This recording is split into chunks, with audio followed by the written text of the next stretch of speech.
Bonjour à tous, soyez les bienvenus dans notre Colisée national. Je suis rejoint à l'instant par l'ensemble de mes amis du conseil municipal de Meaux, ainsi que par le président du conseil départemental, Patrick Septier, à qui je vais donner la parole dans un instant, notre député chéri, Jean-François Parigi, qui tient la République à bout de bras, Nadia Copé, qui tient son mari à bout de bras.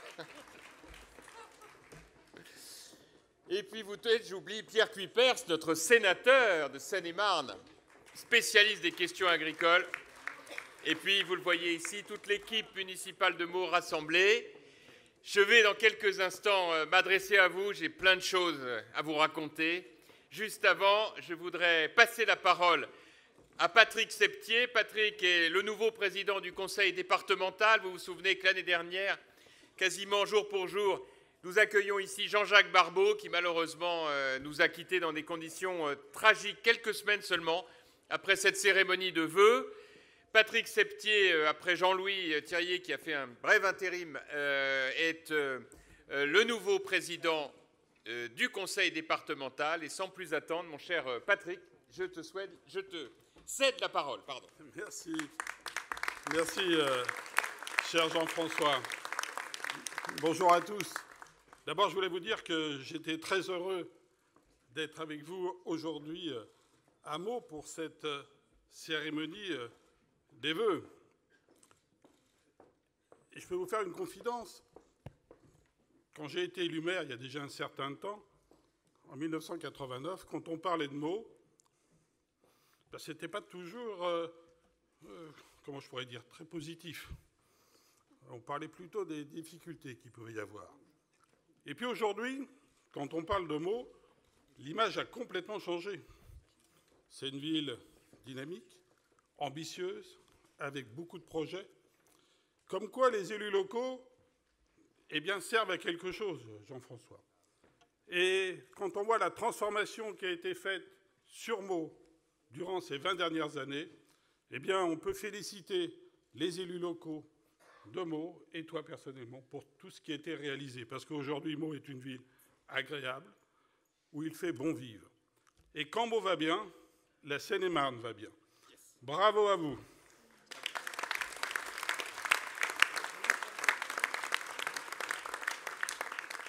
Alors au niveau départemental, depuis 2015, nous avons d'abord remis en ordre les finances. Et je voulais remercier votre député, qui à l'époque était le premier vice-président du département chargé des finances, qui a fait un travail considérable pour remettre à flot les finances du département.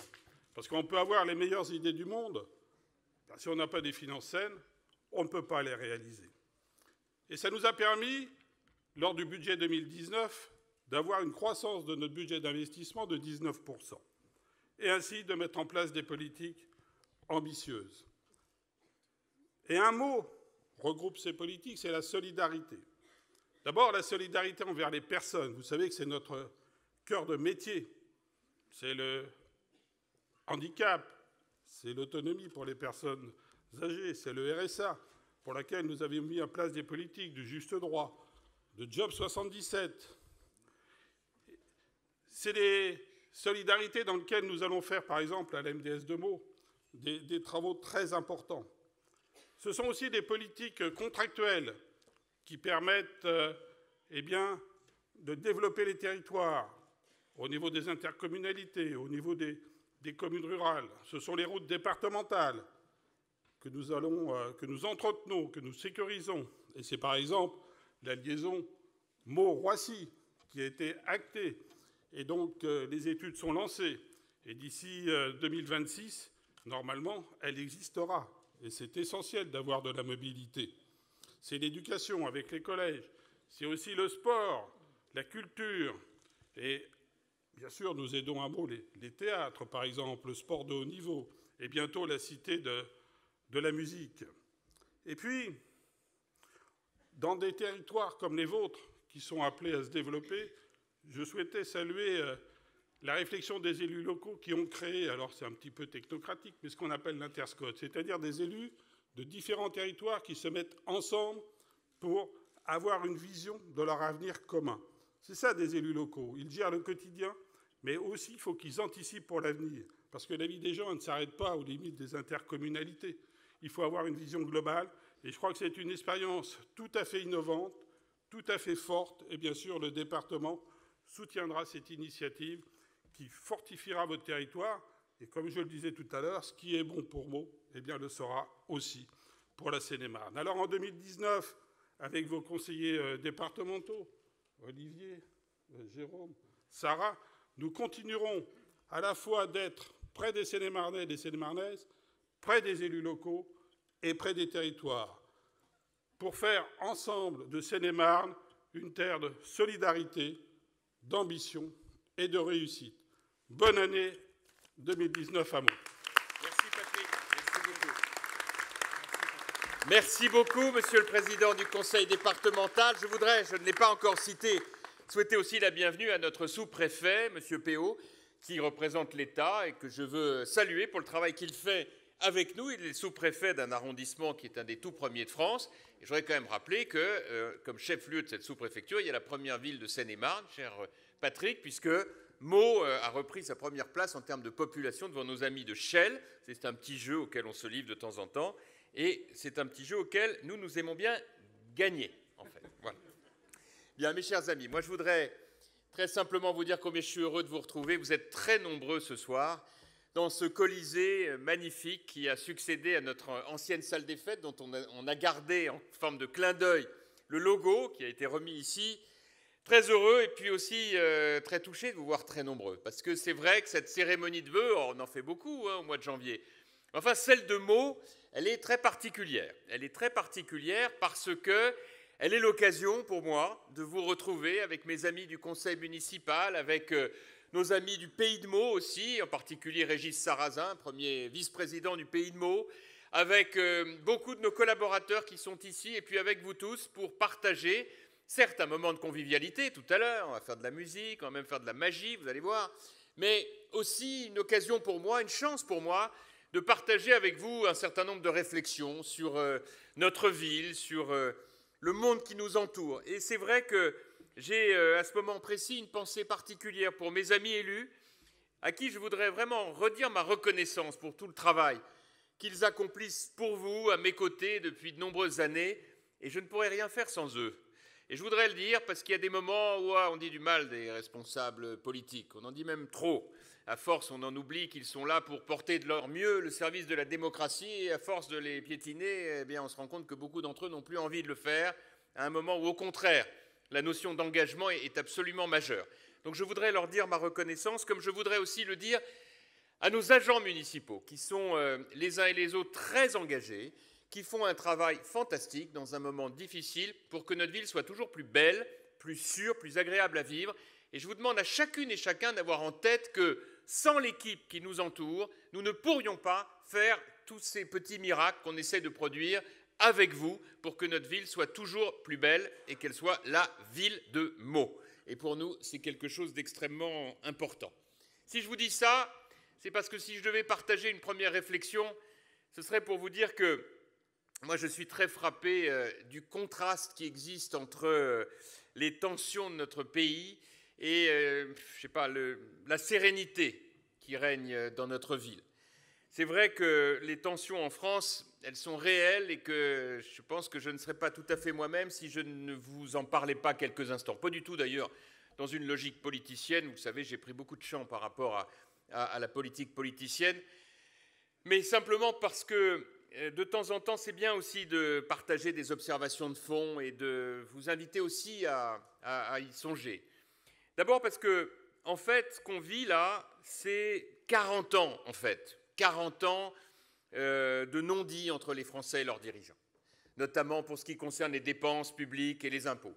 Ça fait des années que les Français pensent que pour que ça marche mieux, il faut qu'il y ait plus de dépenses publiques, que les hommes politiques de tous bords, d'ailleurs, n'osent pas leur dire non, que donc ils augmentent les impôts, et bien au bout de 40 ans, ça fait 56% de dépenses publiques sur le PIB, 47% d'impôts, l'overdose, et il y a un moment où un pays normalement constitué ne peut plus payer autant d'impôts pour supporter le reste de sa vie, en réalité, de sa vie quotidienne. Et c'est ça qui a beaucoup expliqué le ras-le-bol des Français. Alors si vous ajoutez à tout cela le sentiment du déclassement, le sentiment d'être oublié, le sentiment que beaucoup à Paris décident pour les autres, si vous ajoutez à tout cela que, en vérité, les dirigeants, et c'est quelque chose que je pense profondément, ne consacrent pas suffisamment de temps à faire ce qui est pour moi leur mission première, c'est-à-dire d'éclairer, d'anticiper, de partager des intuitions avec nos concitoyens.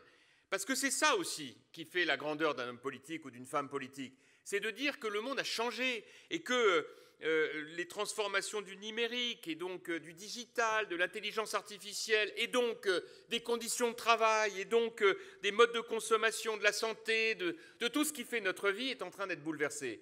Et comme les responsables politiques ne disent jamais cela dans leur discours, qui continuent d'être à court terme, d'être frileux, d'avoir peur de tout, forcément se crée un malentendu. Et du coup, qu'est-ce qui se passe? Il se passe ce qui se passe toujours dans ces cas-là, en France comme en Europe. La peur du déclassement, la peur de l'avenir, la peur pour les enfants, laisse un terreau énorme aux extrémistes, comme toujours, qui, à ce moment-là, s'installent dans la place, prennent la rue avec de la violence, déterminent des boucs émissaires, tout ce qu'on déteste, nous, dans les valeurs de la République. Et c'est vrai que cette résurgence du racisme, de l'antisémitisme, de la xénophobie, mais aussi de ce nouveau combat anti-riche, tout ça, ça oublie juste un tout petit détail, c'est que la force de la France, qui est un pays fragile comme un écrin, elle s'est construite à travers ses valeurs. Et que nous, on doit poursuivre la défense de ces valeurs, quoi qu'il arrive. Et je pense que ça, si on veut enrayer ce qui est en train de se passer, qu'est-ce qu'il faut? Il faut d'abord dire la vérité. Voilà. Il faut dire ce qu'il en est. Il faut dire qu'on ne peut pas dépenser plus que ce qu'on gagne. On ne peut pas mettre 1,5 litre d'eau dans une bouteille d'1 litre. Il faut dire aussi qu'il y a des solutions, que ces solutions, elles doivent être partagées, elles doivent être collectives, elles ne doivent pas être simplement individuelles. Et puis, comment vous dire ça autrement? Il faut de l'expérience, quoi. La politique, c'est un métier. Ça y est, je sens que je me suis égaré. Bon, enfin, écoutez, en tout cas, j'ai confié ça à quelques amis. Il y a quelques jours, je vais vous dire ce que je pense. En fait, nous avons la chance d'avoir des dirigeants remarquablement intelligents, qui ont tous les diplômes possibles. Même moi, je me sens dépassé. Vous savez que ce n'était pas forcément la modestie qui me caractérisait au départ. Mais même là, je suis dépassé. À la tête de notre pays, ils ont fait toutes les écoles possibles. Normale, Sciences Po, l'ENA, Polytechnique, toutes. Il y a une école qu'ils n'ont pas faite. C'est Maire de Meaux. Et ce que je vous dis, je le pense, mais en fait au plus profond de moi-même. Maire de Meaux ou de maire d'autres villes. Meaux, c'est mieux, mais pourquoi je vous dis ça? C'est parce que être maire, et Patrick le rappelait tout à l'heure, Patrick Septier, c'est être en prise directe avec la réalité du pays. C'est être cogné par la réalité. Vous savez, quand on fait, comme je le fais, des permanences tous les vendredis après-midi, et vous savez de quoi je parle, passer du temps avec les uns et les autres, individuellement, écouter, comprendre, trouver des solutions, vous comprenez les forces et les faiblesses de notre société française.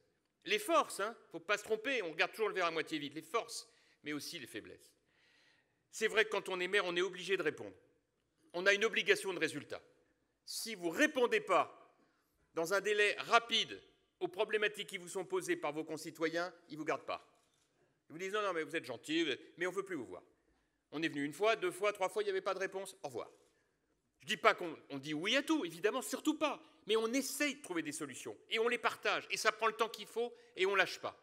Quand on est au niveau national, on fait semblant, on peut être évasif. Au niveau local, on ne peut pas le faire. Le terrain, ça, c'est quelque chose sur lequel on ne peut pas mentir. On est obligé aussi d'avoir une vision, d'anticiper, d'essayer d'imaginer les grandes évolutions à venir. Quand on est maire, on est obligé de s'inscrire aussi dans la durée. Moi, jamais je n'aurais pu faire tout ce que j'ai fait avec vous pour Meaux si je n'avais pas eu votre confiance à chaque élection. C'était impossible. On se disait ça avec Jean-François, on en parlait ce matin. Vous savez, les premiers tours qu'on a démolis, c'était au 2e mandat, les toutes premières. Il a fallu attendre le 3e mandat pour commencer vraiment à revoir, à remettre en place des résultats en matière de sécurité, en matière d'emploi, de développement économique, Pourquoi? Tout simplement parce qu'il y avait tellement à faire qu'il fallait qu'on s'inscrive dans la durée. Et moi, je crois beaucoup à la durée dans l'action publique. Moi, ceux qui virevoltent, c'est bien gentil. Seulement, la réalité des choses, c'est que vous avez besoin de vous inscrire pour que les gens aient confiance en vous, pour qu'ils vous apprivoisent, pour que vraiment ils comprennent qu'ils ont en face d'eux un homme ou une femme solide, avec une équipe qui a envie, qui partage la même passion. Ce n'est pas un hasard si j'ai souhaité rester maire de Meaux et ne pas être député dès lors qu'on ne pouvait plus cumuler les deux. Je n'imaginais pas de ne pas être au milieu de vous. Pour moi, c'était impossible. Parce que la feuille de route que vous m'avez confiée, je m'en sens dépositaire. Et puis c'est vrai que c'est une immense erreur de se priver du concours des maires, de les prendre de haut, de les étrangler financièrement, de sorte que les communes ont beaucoup de mal. Moi, je me bats pour l'idée que les maires, c'est ceux qui tiennent la République au quotidien. Et on a besoin d'eux. Alors c'est vrai, je vous l'ai dit, je le pense profondément, il y a un contraste entre les tensions nationales et la sérénité qui règne dans notre ville de Meaux. Quand je dis sérénité, je ne veux pas dire que tout est parfait, loin s'en faut, évidemment. Mais il y a quelque part une envie de faire les choses de manière positive. Là où tous les commentaires qu'on peut voir à l'extérieur sont systématiquement négatifs, critiques, nous, on essaie de faire les choses de manière positive. Et je voudrais partager avec vous, parce que j'ai toujours été extrêmement transparent par rapport à ça, je voudrais partager avec vous ce que je crois être, moi, les 3 valeurs qui guident notre chemin, et qui pourraient d'ailleurs se décliner dans plein d'autres endroits. La première, c'est l'ordre. La deuxième, c'est le progrès. Et la troisième, c'est la bienveillance. Et je voudrais reprendre avec vous ces 3 points et les illustrer à travers l'action qu'on essaie de conduire ensemble pour notre ville. D'abord, l'ordre. L'ordre. Ça ne veut pas dire l'autoritarisme, ça ne veut pas dire être dur, non, ça veut dire l'organisation. Faire en sorte que le maire, il doit protéger ses concitoyens. Donc la sécurité, évidemment, jamais rien n'est possible sans sécurité. Moi, je le répète ça matin, midi et soir. Ça déplaît à la bien-pensance. Pourquoi? La sécurité, l'autorité. Bien sûr, sinon les gens ne se respectent pas, parce qu'ils ont peur les uns des autres. Donc, c'est vrai qu'on a mené une action très lourde, mais on a des résultats en matière de sécurité qui sont remarquables. On a diminué par 2 la délinquance, en 10 ans, diminué par 2. On a des taux d'élucidation qui sont 13 points supérieurs à la moyenne seine-et-marnaise, et d'ailleurs à la moyenne nationale, qui est aux alentours de 35-37%, taux d'élucidation. On a dépassé les 50%. Ici à Meaux, grâce aux caméras, 250 caméras, grâce aux policiers municipaux qui travaillent avec la police nationale, qui travaillent avec le parquet, on s'organise, on se structure, et je le dis sous le contrôle de monsieur le sous-préfet, qui est à nos côtés en permanence sur ces sujets, on ne lâche rien. On s'occupe ensuite d'actions ciblées aux côtés des victimes, aux côtés des femmes qui sont victimes de violences. On a mené des actions dans ce domaine-là. On travaille quartier par quartier, immeuble par immeuble, et vous êtes nombreux à venir systématiquement me signaler ou signaler à mes équipes les problèmes auxquels on a à faire face, et on essaye à chaque fois d'apporter des réponses. De la même manière, on s'attaque au problème de ce qu'on appelle la proximité, les incivilités. Et j'ai lancé, vous vous en souvenez, au mois de septembre, une grande campagne dans ce domaine. J'ai réorganisé d'ailleurs tous les services en conséquence pour que vous ayez une réponse personnalisée. Chaque sujet sur lequel vous nous écrivez, vous nous téléphonez, on essaie de répondre, y compris par téléphone, parce que moi-même régulièrement, j'appelle, quand je considère que c'est nécessaire, tel ou tel d'entre vous qui m'avait saisi d'un sujet et dont je pense qu'il faut qu'on puisse le partager. Et du coup, ça marche. On a créé une brigade urbaine de proximité. On a des agents municipaux qui tournent toute la journée en permanence sur la voie publique. Moyennant quoi, on a agi sur la verbalisation pour les déjections canines, pour les dépôts sauvages, les caddies, 80 caddies ramassés par jour. Là aussi, c'était des irritants sur la voie publique, comme les dépôts sauvages. Ce sont des choses sur lesquelles il faut intervenir vite, et on a mis en place des procédures. Et il ne faut pas hésiter d'ailleurs à nous les signaler. Donc la sécurité, c'est un élément majeur de l'ordre.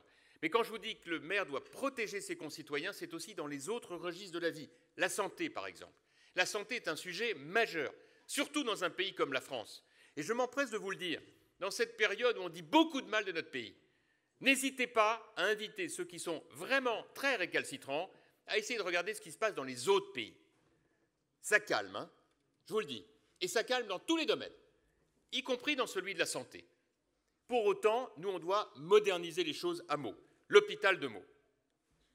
L'hôpital de Meaux est pour moi une priorité. Je ne suis pas en charge directement en tant que maire, mais je préside le conseil d'administration. Et dès qu'il y a des problèmes, d'abord les gens ils pensent que c'est moi, même si ce n'est pas moi, mais tant pis, je prends aussi ma part de responsabilité en essayant de trouver des solutions. Exemple, le service des urgences, qui est un sujet qui est national, sur lequel on a pris les choses en main à Meaux, avec des recrutements supplémentaires, avec des travaux supplémentaires. Je l'ai dit d'ailleurs ce matin au personnel, on augmente la surface pour accueillir les patients.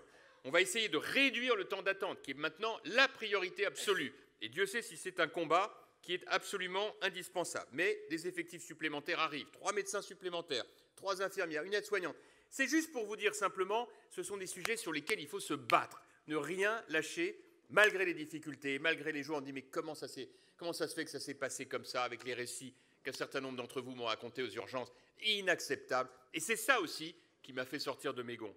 De la même manière, sur la santé, on se bat pour reconstruire l'hôpital. Il y a 140 millions d'investissements prévus d'ici 2025, j'espère, si tout va bien, qui vont transformer l'hôpital de Meaux pour le développer dans le cadre de son articulation avec Jossigny. Et puis, il faut qu'il y ait plus de médecins à Meaux.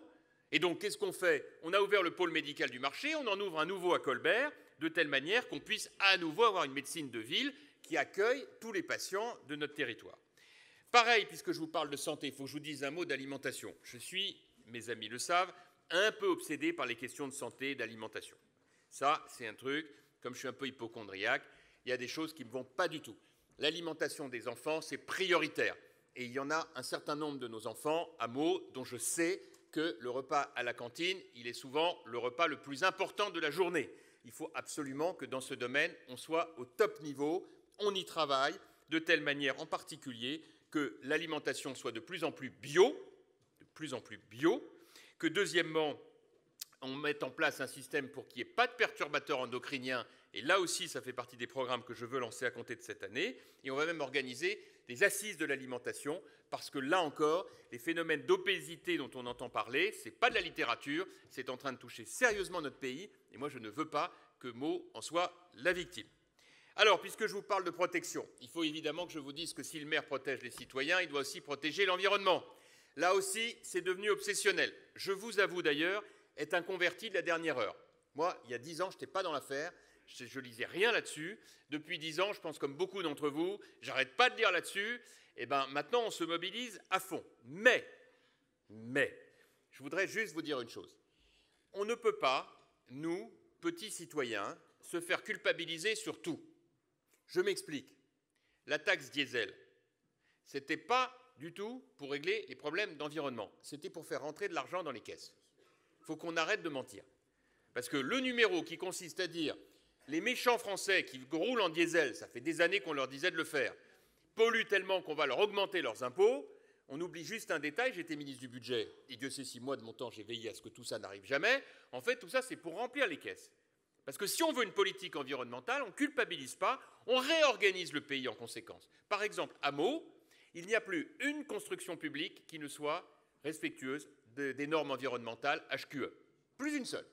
De la même manière qu'on est à fond sur la piétonisation, on le fait pour le centre-ville, et bien entendu, notre nouveau projet, je vous l'annonce, c'est que nous allons transformer dans les années qui viennent. Alors évidemment, il y a quelques présupposés, bien sûr, et notamment de confiance entre nous, l'occasion de rendez-vous qui viendront peut-être un jour.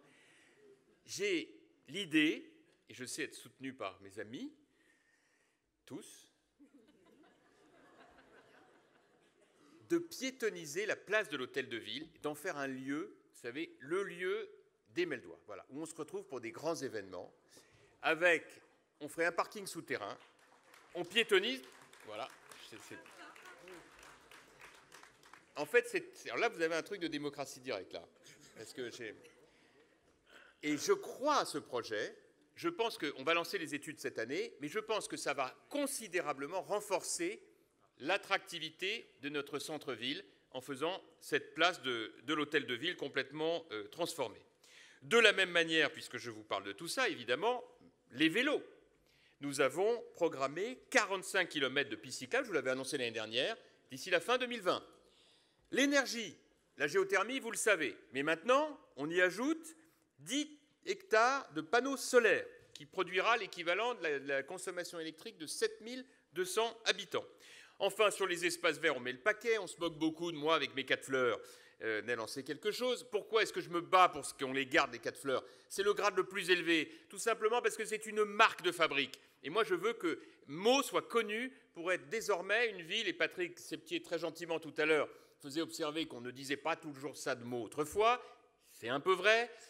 Mon objectif, c'est que cette ville soit reconnue en Île-de-France pour la qualité de ses espaces verts. On a le parc du Paty, on a des fleurissements absolument exceptionnels, et je veux y ajouter naturellement tout ce que nous allons faire avec des jardins bio à Saint-Faron, 1,5 hectare supplémentaire, la place de l'Europe, vous avez peut-être vu les travaux qu'on a lancés, 3000 m² de fleurs, le square Brassens qu'on va refaire, et puis les jardins familiaux supplémentaires. Si vous ajoutez à ça le parc naturel du Paty, qui est une pure merveille, et l'écoquartier Foch, au moins on assume une ville écologique, et je crois que c'est absolument capital. Ça, c'est toute la partie protection ordre. Le deuxième sujet, c'est le progrès. Alors, là aussi, je connais l'ambiance qui consiste à expliquer on a peur du progrès, il faut empêcher le progrès, etc. Qui peut défendre des sujets pareils? Qu'on soit vigilant, bah oui. Qu'on tire immédiatement les conséquences d'erreurs d'aiguillage, bah bien sûr. Mais enrayer le progrès, c'est aller contre la force et l'originalité de la nature humaine. Moi, je vous invite à lire tous les livres qui sortent en ce moment sur ces sujets. Il y a énormément de thématiques autour, bien sûr, de l'intelligence artificielle, mais du numérique, de tout ce qui nous permet d'aller plus vite, en réalité, dans la connaissance des choses. Donc, le progrès, ça veut dire qu'il faut que le maire prenne des décisions stratégiques pour l'avenir. Parce que si on ne prépare pas l'avenir aujourd'hui, eh bien, c'est des années de retard. Par exemple, dans le domaine des transports, on a pris une décision extrêmement difficile et lourde, mais qu'il fallait qu'on prenne. Refonder complètement notre réseau de transport de bus. Je veux rappeler que ce que nous avons fait avec cette refonte des transports de bus, c'est de tenir compte de toutes les constructions nouvelles depuis des années, avec un réseau de bus qui datait du début des années 70. Il était évidemment indispensable de réorganiser complètement nos lignes pour tenir compte des constructions, des flux de transport et d'essayer aussi d'harmoniser le mieux possible avec les horaires de train, d'école, de travail, etc. Bon, c'est jamais parfait. Une construction comme celle-là, vous n'imaginez pas comme c'est difficile. Parce que vous savez, c'est comme un petit jeu de Mikado. Alors vous faites attention, dès que vous bougez l'un, il y en a l'autre qui bouge. Il faut évidemment essayer de trouver les meilleures solutions. Mais néanmoins, avec ce nouveau système, on a 30% d'offres supplémentaires du lundi au vendredi, 45% le samedi et 64% d'offres supplémentaires de bus le dimanche, qui était la journée où il n'y avait rien du tout. Moyennant quoi, on est arrivé à peu près, à régler les situations qui permettent de desservir le mieux possible la ville et l'agglomération du Pays de Meaux. Pour autant, comme toujours, la période de rodage, ça fait 15 jours, 3 semaines, il faut donc que maintenant on évalue les difficultés. Il y en a par exemple au Val-Fleury, il y en a dans les Hauts-de-Chantraine, il y en a sur quelques communes aux alentours. On va essayer de faire au mieux et donc je récupère toutes les doléances avec nos équipes, avec Marne-et-Morin, pour trouver à chaque fois les meilleures adaptations et on s'y emploie évidemment de manière méthodique et moi j'appelle souvent les gens pour expliquer, comprendre et voir les choses. Bon, sur les bus, on assume, sur les trains, on fait comme on peut. Hein. Les trains, c'est pas nous et moi j'avoue qu'il y a des fois, je ne sais plus quoi faire. Entre la ligne P, les problèmes de train qui ne sont pas à l'heure, les wagons fumeurs, c'est des combats démentiels. Donc moi, par rapport à ça, je vous dis tout de suite, on fait comme on peut, mais il y a une chose qui est certaine, c'est que ça m'amène évidemment à me battre pour qu'on ait le maximum d'emplois à Meaux et que les gens aient le moins besoin de faire du temps de transport pour aller au travail depuis leur domicile de Meaux, et je vais vous en dire un mot tout à l'heure, c'est le cas de le dire. Rénovation urbaine, c'est l'autre grand sujet que je veux mettre dans le mouvement et dans le progrès. Pourquoi ? Tout simplement parce que ce que nous sommes en train de faire est devenu la vitrine de toute la France. Et je voudrais vraiment que vous le sachiez, dans la communauté des villes qui ont eu ou qui ont des quartiers dits sensibles, c'est-à-dire essentiellement des quartiers où il y a des tours, où il y a ce qu'on appelle la ghettoisation, où il y a de l'insécurité. Ce que nous faisons à Meaux est cité parmi les références en matière de politique de la ville. Vous l'avez vu, vous le savez, vous le saluez d'ailleurs bien souvent, mais moi je vois bien à travers les rencontres que nous avons ensemble. Eh bien, ça y est, tout est signé pour les 10 prochaines années pour faire la deuxième partie, c'est-à-dire essentiellement le quartier A. C'est 234 millions d'euros qui arrivent sur Meaux, quand même, sur 10 ans. Donc je vous le dis parce que ça peut servir d'avoir un maire qui a des contacts à Paris. Et moi, je peux vous dire que si je n'avais pas, parce que c'est ainsi que les choses sont faites, et je préfère dire les choses plutôt que de faire de la langue de bois, vous me connaissez suffisamment, si je n'avais pas pu, tout au long de ces années, aller frapper aux bonnes portes, profiter de ma petite notoriété pour dire attention, on fait des choses, on avance à mots. Alors je veux bien que l'égalité, ce soit de raboter les têtes qui dépassent, mais nous, on est en avance, on est prêt, prioriser une ville de Meaux, la ville de Meaux, comme ça vous aurez des beaux dossiers. Eh bien, grâce à ça, au fil des années, on a pu aller à bon rythme, et tellement à bon rythme qu'on continue. Il nous reste, sur les 20 tours, il nous en reste 7 à démolir, hein. On a déjà fait 13. Cette année, Albret, 29 septembre, et début 2020, Anjou et Alsace. Moyennant quoi, petit à petit, on reconstruit. Et vous avez compris que sur le quartier A, on veut faire ce qu'on a fait sur le quartier C, Colbert, qui est pour moi la référence absolue, comme ce que nous avons fait à Dinan. Ça, c'est sur la partie Beauval. Et puis sur la partie centre-ville, pareil, tout est signé en termes de contrat d'aide pour mettre en place la rénovation de l'habitat, des façades. 730 logements vont être réhabilités sur le centre-ville. On ne se rend pas compte, hein, tout ce qu'il faut faire par rapport à ça. Et puis ma nouvelle idée, c'est l'enfouissement des réseaux. Vous savez, ces câbles affreux qui datent des années 50, qui, en fait, on se bat pour avoir un beau centre-ville, et puis on a des câbles qui pendouillent dans tous les sens. On travaille en ce moment avec Orange et Engie pour les procéder à l'enfouissement. C'est pour ça que j'ai demandé qu'on vous passe cette image, parce qu'on voit bien le changement que ça fait, par exemple, sur une des façades, et qui va être évidemment un élément d'embellissement important. Et puis, on va lancer le chantier de la rénovation de la halle du marché. La halle du marché, elle date de 1875, je crois. Donc, sa rénovation s'impose, mais on y est très attaché pour des raisons historiques évidentes. Le progrès, c'est aussi le numérique. Je suis un obsédé du numérique. Je pense que c'est un sujet absolument majeur. D'ailleurs, j'ai écrit un livre là-dessus, là, parce que je crois beaucoup à cette affaire. Et je pense en particulier que c'est un outil positif. La partie négative, il faut la combattre. Il y a des dangers. Sur Internet, tout le monde le sait. Mais il y a aussi des côtés extrêmement positifs. Donc, la décision a été prise d'équiper toutes les écoles en tablettes numériques avec des procédés spéciaux d'enseignement pour les enfants. Et d'ici la fin 2020, toutes nos écoles seront équipées, primaires. Fibre, on couvre aujourd'hui 80% de la ville. Et j'espère que dans les 2 années qui viennent, entre 19 et 20, toute la ville sera complètement équipée sur la fibre, comme tout le pays de Meaux d'ailleurs. Et enfin, nos services publics, tout sera en ligne, là aussi, dans tous les domaines, d'ici 2020. Voilà pour ce qui concerne la partie numérique, et ça m'amène au dernier point de tout ce qui touche à l'avenir. C'est naturellement cet énorme projet qui, je l'espère, va sauver définitivement notre ville du risque d'enclavement. C'est ce partenariat, Patrick Septier en a dit un mot, que nous voulons construire et qui irait de Meaux jusqu'à Roissy. On a la chance d'avoir un aéroport dont le trafic est un des plus importants au monde. Or aujourd'hui, de cet aéroport, on a essentiellement le bruit des avions. On ne peut pas continuer comme ça. C'est la raison pour laquelle, avec nos amis du Pays de l'Ourcq, des Plaines-et-Monts de France, on est allé rencontrer les amis de Roissy et on leur a dit, sur toutes les communes de Roissy, on leur a dit, écoutez, vous êtes des oubliés du Grand Paris, nous aussi. Si on ne fait rien, on n'aura pas 1 euro d'investissement. Donc, moi je vous propose qu'on fasse ensemble un regroupement territorial. On verra ce que ça deviendra le moment venu, dans lequel on met en commun l'habitat, les transports, l'emploi et le développement économique.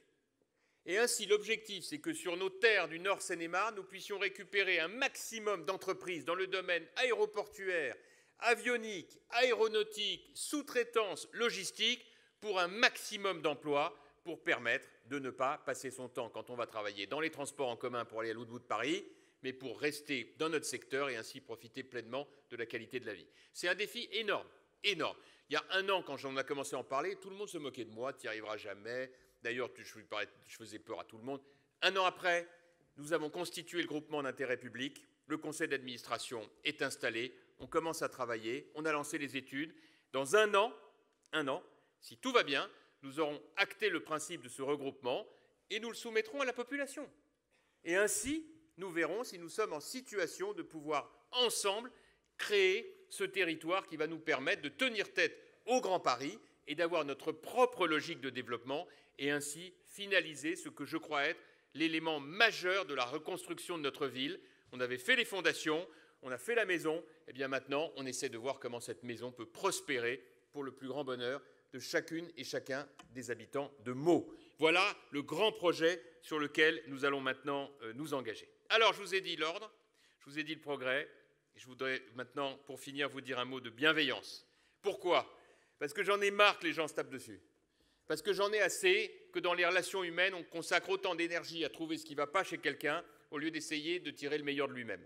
Parce que j'ai appris de mon expérience de maire de Meaux qu'il y a en réalité chez chacune et chacun de nos compatriotes des réserves d'énergie qui ne demandent qu'à être exploitées, employées au bon sens du terme pour que chacun puisse donner le meilleur de lui-même. Ça passe par un principe. Chaque personne est importante. D'où que l'on soit, qui que l'on soit, d'où que l'on vienne, quelles que soient ses convictions politiques ou religieuses ou autres, ce qui compte, c'est ce qu'on est capable de donner aux autres. Et je crois dans ce domaine-là que le rôle d'une municipalité, le rôle d'un maire, c'est de générer autour de lui cette envie de rayonner positivement, d'être dans cette logique de bienveillance. Alors pour cela, je pense qu'il faut qu'on soit une ville qui bouge. De temps en temps, on me dit « Ah là là, est-ce que vous n'en faites pas trop? Est-ce qu'il n'y a pas trop de construction? Est-ce qu'il n'y a pas trop de choses en même temps ?» Mais sinon, c'est une ville qui meurt. Il ne faut pas habiter Meaux. Moi, mon objectif, c'est quoi? C'est que Meaux, on en parle de partout. C'est qu'on dise bah, « Dites donc, chez vous, c'est tenu, il se passe des choses, tous les quartiers changent. » Mais bien sûr, qui peut imaginer qu'on soit juste assis là, comme ça, là, sur notre chaise, à tenir bon, là, que rien ne bouge? Bien sûr que non. Il faut que cette ville bouge, et dans le bon sens du terme. Alors, par exemple, on a complètement renouvelé notre offre en matière culturelle. Vous avez vu petit à petit les changements. Par exemple, cette année, nous allons la dédier, parce que chaque année on prend un thème, à la langue française.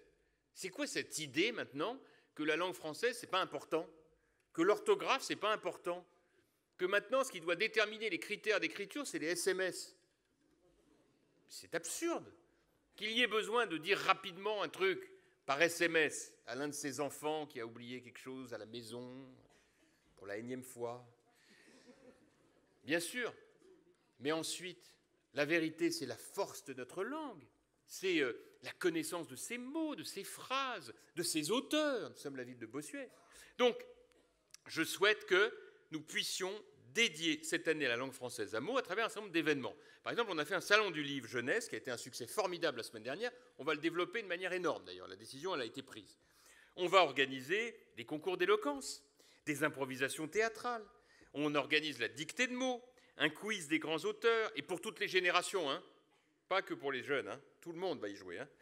Et puis c'est vrai aussi, puisqu'on est dans l'offre culturelle, on a décidé, c'était un clin d'œil quand on l'a imaginé, on ne pensait pas que ce serait à ce point opportun de le faire, un festival du rire. Parce que figurez-vous qu'on est un peu triste d'avoir dû arrêter les musicals de Meaux, qui était quand même quelque chose d'exceptionnel, mais malheureusement, les contraintes budgétaires étaient telles qu'on ne pouvait plus prendre le risque de continuer à développer ce festival pourtant extraordinaire. Mais du coup, on s'est dit, il faut quand même un événement culturel qui nous change de tout cela, du quotidien, d'où le Festival du Rire, qui va commencer dans quelques jours, au mois de février. J'ai demandé à François-Xavier Demaison d'être le parrain de ce festival. Il va donc l'être, bien sûr. Et puis, vous allez voir qu'il y a un certain nombre de spectacles qui sont prévus. Il y a Jean-Marie Bigard, il y a les chansonniers avec Jacques Maillot, qui va nous interpréter un spectacle qui s'appelle, n'écoutez pas, monsieur le sous-préfet, Tout est bon dans le Macron. Vous imaginez que ça promet. Je n'ai pas vu le spectacle, mais je pense que ça promet. Et puis, puisque je parle bien sûr de politique culturelle, un mot sur notre grand projet qui est Place Henri IV, de créer une cité de la musique avec l'appui du président du conseil départemental et que nous allons appeler le centre Simone Veil en hommage à cette grande Française dont, vous le savez, le président de la République a décidé de transférer les cendres au Panthéon. Premier coup de pioche pour cette cité de la musique, j'espère, l'année prochaine. Voilà pour ce qui concerne nos sujets culturels, sans oublier le rayonnement muséologique, avec un musée de la Grande Guerre qui a accueilli un nombre record de visiteurs, vous le savez, et qui va continuer de se développer. Et puis on refond complètement notre politique d'animation, toujours avec cette idée de retrouver les talents, d'être dans la bienveillance et le positif, parce qu'il doit toujours se passer quelque chose à Meaux. C'est un peu comme autrefois on disait de la Samaritaine. Donc c'est vrai, des spectacles, des expos, des marchés, les samedis de Chenonceau, des animations permanentes, des spectacles de rue, que je souhaite développer dès les beaux jours dans tout le centre-ville, la fête du vélo en avril, maintenant qu'on a des pistes cyclables, on va faire la fête du vélo, et puis chaque dernier dimanche du mois, on vous annonce une opération qui s'appelle le Mobile Tour. Ça va être un village d'animation dans chaque quartier organisé avec le concours des habitants. Puisqu'on parle de la ville qui bouge, il y a les commerces. Sur les commerces, on ne lâche rien. Alors, ce n'est pas la peine de venir me dire « Ah, c'était mieux avant les commerces ». Bien souvent, j'entends ça. Et puis, des administrés que j'adore qui me disent « Oh là là, c'est dommage, ces commerces qui ferment ». Je dis « Mais vous avez acheté, c'est quand votre dernier achat à Meaux ?» Ben, en fait, c'est-à-dire que pour toute une série de raisons, j'ai été sur Internet. D'accord. Alors là, il ne faudrait pas que vous alliez acheter que sur Internet, parce que sinon, vous ne pouvez pas dire en même temps que nos commerces à Meaux, ils ont du mal. Vous m'avez compris. En clair, nous essayons au maximum de faire la promotion de nos commerces. Il faut acheter à Meaux, vous pouvez acheter en centre-ville, vous pouvez acheter dans les quartiers, vous pouvez même acheter aux saisons de Meaux, mais acheter à Meaux, merci. Le sport, autre élément d'épanouissement auquel nous tenons beaucoup. Et je vous annonce que nous ouvrons tout un programme de rénovation de nos équipements. Tauzier, Fontaine, le stade de rugby, la bulle de tennis. Et j'y ajoute, en équipement nautique, après le succès de la piscine Fro, que nous avons ouvert l'année dernière, un troisième équipement que nous avons programmé à Nanteuil, dans le cadre du Pays de Meaux, chez Régis Sarrazin. Donc c'est je ne sais pas où il est, qui est là, voilà. De telle manière que nous ayons ainsi une offre sur l'ensemble du Pays de Meaux qui soit tout à fait à la hauteur de nos attentes. Et puis nos enfants et nos adolescents qui ont besoin tout particulièrement qu'on les accompagne dans leur début de vie. Vous le savez, il y a eu des décisions importantes, l'école des Marronniers qui va être complètement refaite, la rénovation du lycée Coubertin qui va devenir la plateforme de formation en matière de métiers justement de l'aéronautique et de l'avionique dans le cadre du projet Meaux-Roissy, et puis toute une série d'initiatives que nous avons prises, une création d'une carte 15-25 ans pour les rendre prioritaires sur l'accès à nos activités, le lancement des débats par des intervenants extérieurs avec des jeunes dans des lieux publics pour qu'il y ait des vrais débats de fond sur des sujets un peu différents de ce qu'on peut entendre d'habitude. Et puis, les stages d'anglais. J'y tiens beaucoup. Et je vous le dis, même l'année de la langue française, il faut que nos jeunes ils parlent bien l'anglais. On en a besoin pour eux, pour l'avenir. Si on est bilingue français-anglais, on peut conquérir le monde. Et c'est exactement mon ambition pour les enfants de Meaux. Voilà, mes chers amis, quelques-unes des pistes que je voulais partager avec vous. Vous l'avez compris, à travers cette matrice à laquelle je crois profondément, qui est à la fois autour de l'ordre et de l'organisation, du progrès et de la bienveillance, il y a de quoi faire tous les jours des miracles dans notre ville. Et ces miracles, je ne pourrais pas y parvenir si je n'avais pas le sentiment d'avoir tous les jours, chacune et chacun d'entre vous à nos côtés. Il ne s'agit pas, évidemment, de dire que tout est parfait. Évidemment, ça n'existe pas. Mais c'est simplement de dire que nous, ici, on est des gens passionnés. On aime profondément notre ville.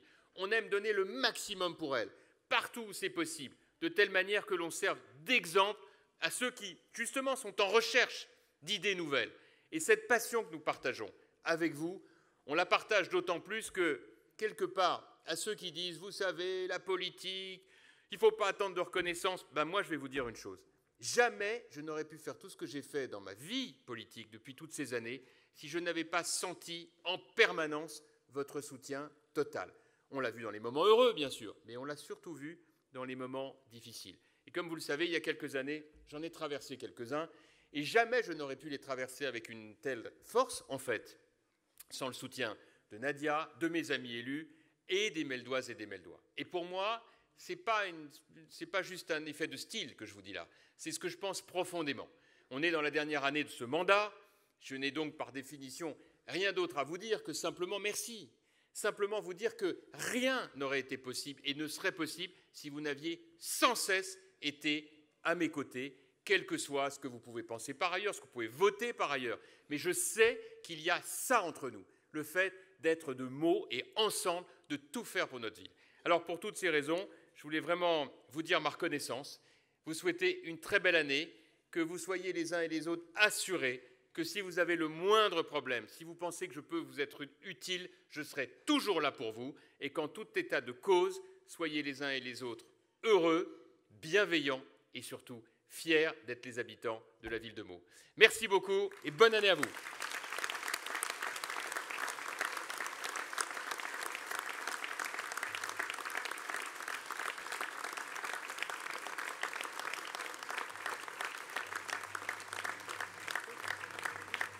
Alors, Tout à l'heure, on va se retrouver dans l'autre salle, faire un peu de musique, pour se retrouver tous ensemble. Vous verrez, il y a quelques surprises, je vous l'ai dit tout à l'heure. Mais avant, je voudrais qu'on chante l'hymne national. Alors, comme je n'ai pas vérifié si on avait prévu de la musique pour l'hymne national, d'habitude je vérifie tout, mais là, je ne sais pas, dans mon élan, j'étais tellement impatient d'aller vers vous que j'ai oublié de demander. Mais je ne peux pas imaginer qu'on ne chante pas la Marseillaise, surtout dans ce moment très particulier où nous avons quitté l'année 2018, centenaire de la Première Guerre mondiale, qui fut l'évocation de la plus épouvantable barbarie qui soit, et qui, de mon point de vue, s'est douloureusement terminée avec quelques comportements insupportables du côté de la tombe du soldat inconnu vers la fin du mois de novembre. Eh bien, tout ça est d'autant plus choquant à mes yeux qu'il nécessite que de temps en temps, la France soit rassemblée sur des moments clés. Alors, ce que je vous propose, c'est qu'on chante la Marseillaise. Je vais vous donner le « la », et après, on y va. J'ai l'impression qu'il y a un piano.